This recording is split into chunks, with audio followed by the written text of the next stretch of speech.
want to kind of explain something a little bit in context. There's really three rings we're looking for, right? How do I make the phone ring? How do I make the doorbell ring? And how do I make the cash register ring? I'll help you make that cash register ring. That's my role to play in here. So let's talk about that for a moment. That may sound a little bit direct, but it is what it is. Asking questions and listening to your customer, super important. We have to understand that no matter whoever is in front of that customer has to make it about the customer and not about us. Especially today, we need to give our customer choices. We need to give them options. Now, when the technician goes to a home, first of all, the best time to sell a maintenance agreement is when the opportunity presents itself, okay? There's a process called the risk assessment, the homeowner risk assessment that works very well. It's super simple, and we can use it for all of the things, maintenance agreements, IAQ solutions, preemptive repairs, system upgrades. We're going to focus on right now maintenance agreements. So then if you could go to the next slide, please. So this is fundamentally how this works, okay? The first three things we want to satisfy in the customer's mind is why they called. If it's demand service, let's assume it is, what do they want to know? They want to know, can you restore operation? How much will it cost? And when can you do it? So we want to satisfy that first and wait for a response, okay?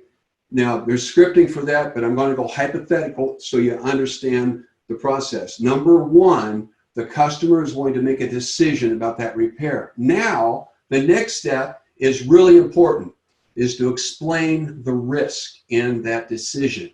Give you an example. Your system is 8 years old. The average life expectancy is anywhere from 12 to 15.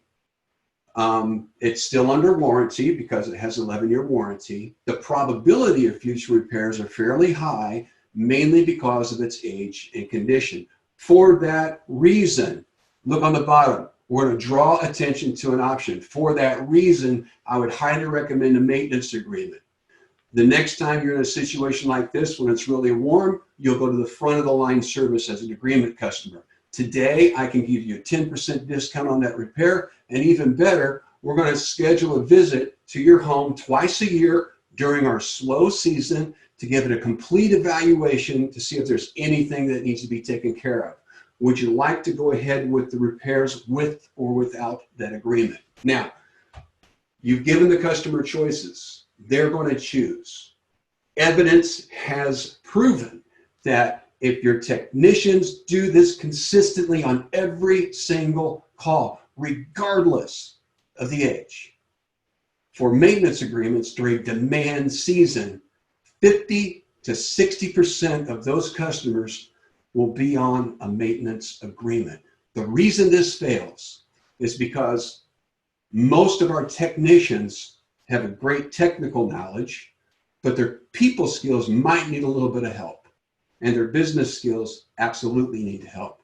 That's what I do. And if you have any questions, go ahead and advance to the next slide, please. If you have any questions about how to build a profitable maintenance program, how to tune those technicians up to really be on fire with the critical performance measures, please text Coach. When you text Coach, please set up an appointment. If you don't set up an appointment, it doesn't come to me. So it's been a pleasure working with you today. Hope to hear from a lot of people. And yes, it is a free consultation, so I'm not going to charge you for it.